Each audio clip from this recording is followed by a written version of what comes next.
Bueno, a continuación vamos a presentar la conferencia del doctor Alberto Peña Valenzuela. El doctor Alberto Peña Valenzuela es médico otorrinolaringólogo y cirujano plástico y facial. El doctor es profesor asociado de la Facultad de Medicina de la Universidad Nacional de Colombia y es instructor de la Universidad de Rosario. Su conferencia tiene que ver mucho con nosotros y le agradecemos por esta charla que nos va a presentar. Es la importancia del rol del terapeuta respiratorio en la otorrinolaringología. Bienvenido, doctor.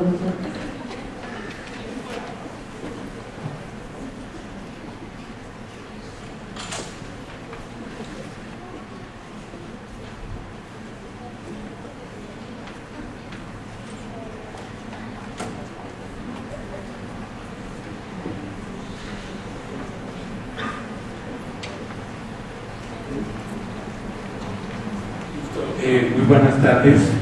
Es algo muy breve, porque ya pues el cansancio apremia, pero quería agradecer mucho a las directivas de la Facultad de Terapia Respiratoria del área andina por haberme invitado este año, este semestre, estoy colaborando con un programa de morfofisiología para pregrado.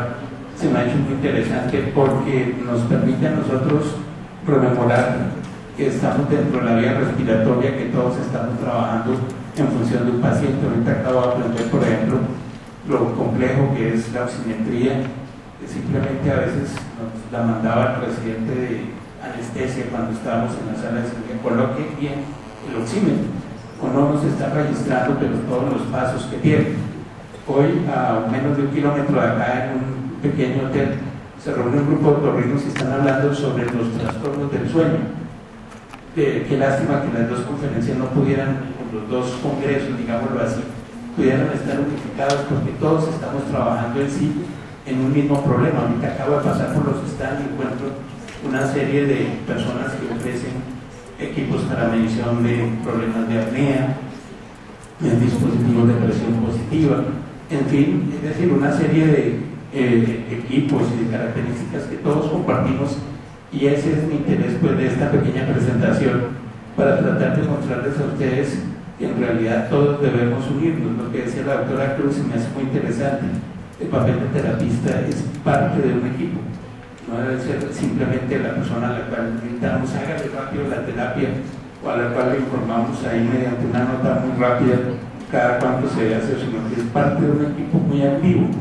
Todo esto se disgregó y a la larga viene creándose desde la antigüedad, en la cual los problemas respiratorios definitivamente pues empezaron a manejarlos sin esa división de saberes que hay ahora, esa división a veces de categorías y ese sistema piramidal que pues si bien es importante en las labores de equipo, ha también contribuido a crear una serie de divergencias y clases o castas en las diferentes manejos en el hospital. Y a la larga, pues la razón de ser de nosotros, el terapeuta, el neumólogo, pues es el paciente y su beneficio. Esa antigüedad, como les decía, desde la época de Hipócrates y los predecesores, se intentaba darle un manejo con una serie de inhalantes, de pronto, las mandrágoras de los egipcios, los diferentes fuentes de pronto que producían vapores medicinales en la Europa medieval. Y todo esto, pues, en ese momento no era dividido, sino únicamente para unos individuos que se dedicaban al ejercicio de la medicina como tal, y otros cirujanos que descendían de los barberos. Esos médicos en sí, pues, eran los que trataban de administrar de pronto esto para en sí manejar a estos pacientes con dificultades respiratorias, con asmas, que sabemos que vienen casi desde el comienzo de la evolución del hombre. Aparecen entonces estos saberes que fue interesante más o menos hacia el siglo XVIII, y como les decía, el descendiente de los barberos se titula ya pomposamente cirujano. El médico, el es clínico, pues permanece dentro de la parte clínica y empiezan a hacerse una serie de divisiones, a veces un poquito muy fuertes, como la otorrinolaringología, que se crea aproximadamente en el siglo XIX en Londres, con gente que se dedica a estudiar inicialmente la laringe y otros médicos que se dedican al tratamiento de los oídos. Eso definitivamente es bueno porque la gente de pronto tiene un entrenamiento muy específico en un área, pero también crea esa disgregación. Hoy, como les decía, qué bueno que los dos salones estuvieran contiguos y que ustedes pudieran pasar a las charlas de presión positiva y a la vez los otorrinos pudieran pasar a mirar cómo es que están ventilando y cómo es el papel medicinal del oxígeno en verdad dentro de una vía respiratoria. Esos saberes, entonces, como les decía, fueron de una manera bastante artificial. Hasta 1950 en el mundo el otorrino se llamaba especialista en órganos de los sentidos, hacía cataratas, la cirugía del David, que sacaba amígdalas. Después entonces se hace una división y sale por supuesto el oftalmólogo, el otorrino. Hoy el otorrino está subespecializado en muchas áreas. Todo esto hace que definitivamente se creen esas divisiones artificiales y de pronto se siente uno con los muchachos precisamente que están iniciándose en las prácticas de terapia respiratoria. ¿Qué es lo importante? Volvamos otra vez a ese proceso antiguo, cómo debemos reevaluar de nuevo el aprendizaje de la vía aérea, qué debo darles yo que les queda a estos muchachos como legado el día de mañana. Ojalá no yo acostado por ahí en una cama y llega un muchacho y yo me acuerdo de usted. Definitivamente vamos a ponerle aquí de pronto a incubarlo con un poquito más de tranquilidad que los otros, ojalá no, pero de todos modos, como les digo, la evolución nos muestra eso. Entonces, mi teoría es la unión de los saberes. Alguna vez dictamos cursos en fonoaudiología en la Universidad Nacional, le decía yo a las profes de las fonoaudiólogas sobre la importancia de que las estudiantes subieran a cirugía a ver cómo era esa perforación que ellas leían tanto en los libros del oído y que lógicamente registraban la deficiencia que producía a nivel de la audición, y que ellas tenían que ver cómo se cerraba, cómo eran los tejidos. Eso no era parte precisamente de una lámina. De pronto lo mismo se me ocurre aquí en el papel de la otorrino y la terapia respiratoria, en donde la unión es clave. ¿Cuál es el papel actual? ¿Cuáles son las expectativas? ¿Y cuál es el futuro cercano? A mi modo de ver, traigo aquí unas teorías. Este pulmón un poco picasiano no lo dibujó el genio español, sino una sobrina mía, y yo le añadí directamente una imagen ahí bastante muñeco, muy rápido, donde intenté mostrar de pronto unos cornetes de una cara. Lo traigo aquí porque estamos de pronto en un tiempo muy inicial, estamos en un tiempo muy primitivo en que nos toca otra vez agrupar esos saberes para, como les decía, que cada cual ponga lo mejor de sí, que cada cual no tenga miedo de opinar, que sea parte de un equipo y no la terapista o el terapeuta por allá alejado y pídame terapia respiratoria a este paciente. No, sino que sea esa unión la que lleve a un beneficio total. Pero también lo traigo para mostrar que el terapeuta, a mi modo de ver, tiene que tener un contacto muy inicial desde las primeras etapas, como mi sobrina que tiene 10 años, con la parte de otorrinolaringología. Hay unos programas entonces que existen, todo depende, como han concluido ustedes aquí, de una educación, pero yo pongo este término, una exposición precoz dentro de la clase a la parte de la fisiología, de la anatomía, de toda la parte de otorrinolaringología. Después trataré de ampliar eso a una posible posgrado que podríamos hacer en conjunto. El diálogo abierto definitivamente produce una retroalimentación. El otorrino también tiene que volver a revisar la parte de la vía aérea, el espacio muerto, la parte intercambiadora, revisar qué es una FiO2.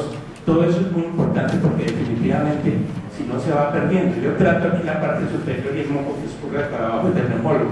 Realmente eso no es bueno y hemos comprobado, los mismos neumólogos nos dicen. Yo he aprendido mucho de otorrino porque muchos de mis problemas de tos que llegan aquí son altos. Entonces, esa división, como les digo, es tan complicada. Hasta 1965 aquí en Colombia, el otorrino era broncoesofagólogo, o sea, lograba mirar el esófago y lograba también tener licencia para los bronquios. Hoy un otorrino que se mete a los bronquios puede tener mucho problema, porque ya de ahí para de la carina para adelante es una zona vedada ya para el neumólogo. Entonces, vemos eso definitivamente, que son divisiones interesantes pero arbitrarias y también muy destructivas. Ese diálogo abierto, como dicen los teóricos de la educación, se van limar las angustias y va a poder el terapeuta o la terapeuta respiratoria hablar tranquilamente y ser parte del equipo. Definitivamente, pues en mi área compartimos esa entrada de la vía respiratoria. Este es el profesor Stamberger, que fue el padre de la moderna cirugía de senos paranasales.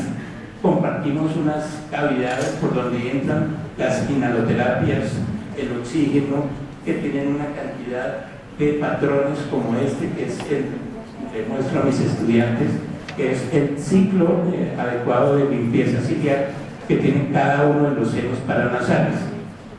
Esto no fue afortunadamente dibujado por mi sobrina, sino por uno de los estudiantes en una característica de examen, el primero que hicimos, que fue un examen grupal en el cual podían ir a la casa y trabajar. Mi interés era no solo que vieran, porque eso se olvida, sino que trataran de investigar un poquito y pintaran inicialmente, mientras que algún día teóricamente podemos llegar al paciente a mostrarle yo como realmente dónde está la sinusitis, pero que mostraran y se encargaran de ver por lo menos la estructura central, los problemas de pronto anatómicos que se producen cerca, los problemas muy comunes de hipertrofia de cornetes, que definitivamente nos van a producir unos cambios a veces en toda la respiración e incluso asociación con reflejos pulmonares alterados, algunas patologías que se puedan presentar dentro de la nariz. Vemos aquí las sinusitis agudas o crónicas, de las cuales es muy importante echar mano de los terapeutas, porque nos va a producir una mejoría en todo ese barrido ciliar y nos va a ayudar a limpiar de todos modos esas secreciones.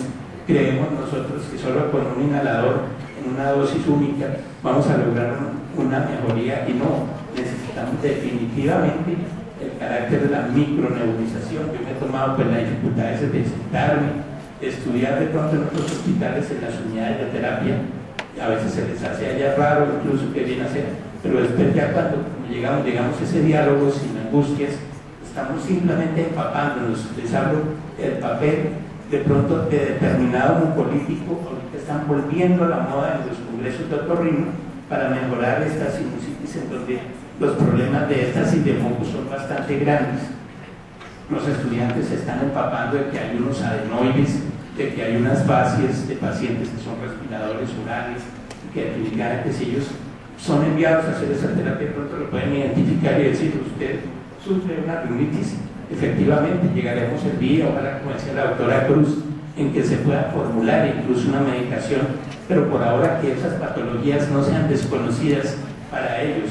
Vemos este moco, por ejemplo, en un paciente con una sinusitis crónica alérgica de tipo micótico.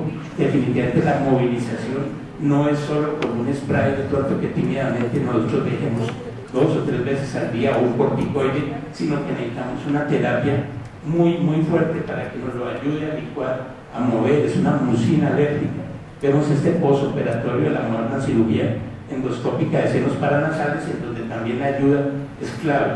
Mis estudiantes de pronto con el tiempo podrán saber que un tumor que obstruye, o una masa que obstruye la nasofaringe, empieza a dar sintomatología en el oído por obstrucción de la trompa de Eustaquio.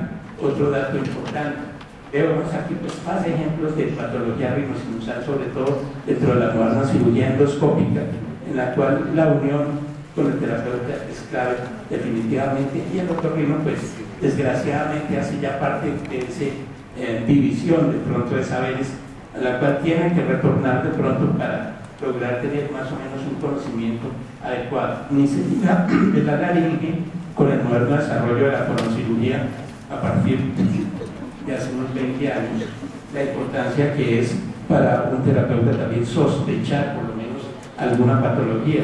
Vemos aquí de pronto los dibujos que tuvieron que hacer y cómo dentro de las funciones de la laringe les ponemos la importancia del pujo. Si no hay un cierre adecuado de los 2 pliegues vocales, de pronto ese paciente no puede alzar un peso grande, no puede empujar. Un estudiante de pronto que ya dibujó esto, que se dedicó un poquito y se concentró a hacer el dibujo, nos puede de pronto decir: hombre, sospecho que por la disfonía que tiene y la dificultad para el pujo, el paciente tiene una parálisis del pliegue vocal. Pasando de esta parte que se me hace tan interesante de pronto y que tiene que materializarse definitivamente también con algunos pacientes en los cuales se les muestra esta parte, los posgrados son muy importantes. veía yo la importancia de las fuentes de vapores medicinales en Francia, donde hay otorrinos, hay terapeutas respiratorios, incluso neumólogos, tratando de analizar ese recurso milenario de pronto que está localizado allá y que sirve en determinado momento para mejorar a estos pacientes. La aromaterapia también, como una fuente de terapéutica también es interesante, de pronto, no a nivel de posgrado, sino de una materia de formación para el terapeuta. Y lo que está en boga, que están ahorita discutiendo los colegas allí, cerquita el estudio de los trastornos de sueño que vemos cada vez que se le asocia a la civilización occidental, que va a estar produciendo una serie de problemas en los lechos pulmonares, en los lechos cardíacos. Tenemos que repasar la fisiología pulmonar para saber cuál es la presión de los sistemas arteriales pulmonares que son claves.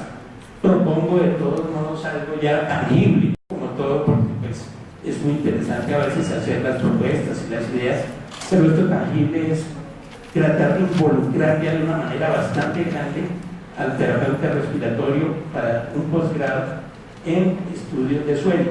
Hay que tener una clínica de sueño que sea independiente o dependa de un hospital, que tiene que tener unos recursos grandes, otorrino, somnólogo y neumólogo. No podemos tampoco nosotros darnos el neumólogo y el neumólogo no reemplazarnos, y un somnólogo clínico de pronto para que se haga ese tipo de entrenamiento con el terapeuta.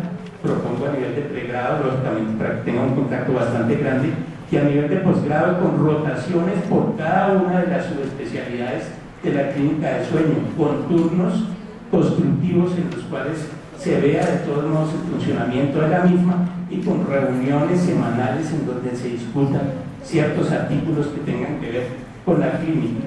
Existe ya, afortunadamente, trabajamos con uno de los mejores somnólogos de Colombia, que es el doctor Franklin Escobar, que es de la Universidad Nacional, profesor psiquiatra con entrenamiento en Francia en somnología pura. Nosotros estamos entrenándonos en la técnica quirúrgica de pronto, y tenemos una neumóloga que hace las adaptaciones. Esto no es con interés de pronto de promoción, sino para mostrar de pronto datos tangibles ya de cómo se podría intentar cuadrar eso, equipos de telemetría, las camas de todos modos para hacer los registros de los pacientes, son varias camas, no hay una dependencia directa del hospital, es una clínica independiente, pero la asociación que veo allí con terapia respiratoria como parte del entrenamiento, así como el doctor Frank le está mandando a rotar un residente de neumología, geriatría está rotando, medicina aeroespacial, que es una subespecialidad que tiene la Universidad Nacional, porque todos tenemos que ver con esa vía respiratoria. El piloto que está con somnolencia por la tarde y va a ir en el avión, pues definitivamente es una entidad única. Definitivamente entonces contacto precoz, seguir con los contactos que hay para que este otro que fue pintado, este otro pulmón por otra de mis sobrinas, definitivamente lo asociemos con esa vía respiratoria superior y podamos entonces hacer una construcción global, como les digo, tratando de hacer una retroalimentación de lo más adecuado. Muchísimas gracias por la atención.